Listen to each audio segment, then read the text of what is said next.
All right, hey guys, we're here at the NISA booth, and I'm with Stewart, Eagle Scout and host of Fat Guys in the Woods, Yep. June 7th on the Weather Channel, right? Second season, June 7th, 9 p.m. on the Weather Channel. Excellent. And so, give us the basics of that show and how you've used your Eagle Scout skills to bring them to the Weather Channel on this show.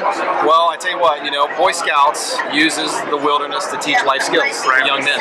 And I do the same thing with this show. I take 3 guys week after week into the wilderness to a survival scenario. We go with just a knife and a canteen typically. Yeah. And we use a survival scenario to bring about positive change in their life.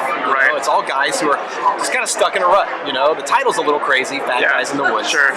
But these are all guys who are just ready to take on a life challenge and make some changes. And we use a survival scenario to help that happen. And these are skills that you learned in scouting. I heard you say this morning you earned the Wilderness Survival Merit Badge.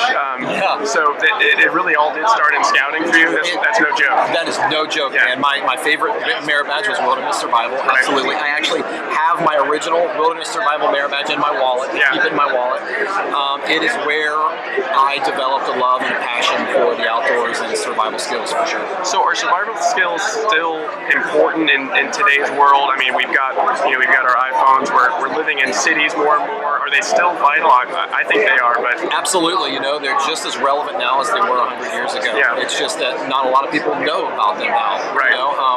Sudden and unexpected survival scenarios happen to real people on a regular basis. Yeah. Whether it's a natural disaster or a cruise ship breaking down in the middle of the ocean. Sure.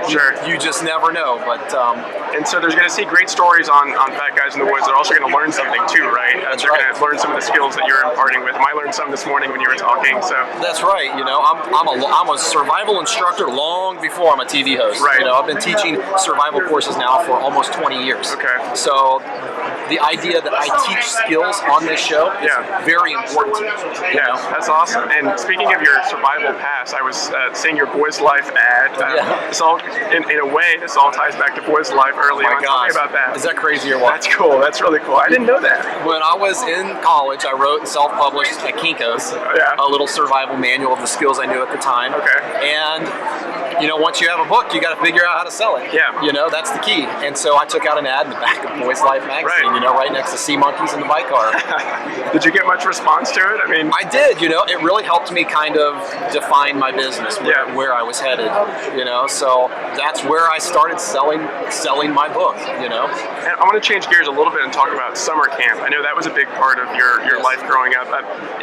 Correct me if I'm wrong, but you didn't go to Philmont or any of those big high adventure places. So summer camp was the place for you. Do you think it's still important today? Absolutely. I'm a small town scout. And the summer camps defined my childhood. Absolutely. That's where I earned my Wilderness Survival Merit Badge. I still remember Kickapoo. Mom, we were at the campsite Kickapoo at Camp Maumee in southern Indiana. That's awesome. Those were, without a doubt, some of my most fond childhood memories. That's really cool. And so we're all going to tune in June 7th, the Weather Channel, and watch Fat Guys in the Woods. And thank you for your time today and all you've done for scouting. And we look forward to seeing more from you. You can read his interview in the fall issue of Eagles Call magazine. I got to say that as well. Thanks for talking to us. No problem. And best of luck to you. It's an honor, brother. Oh, it's an honor to meet you. Thank you.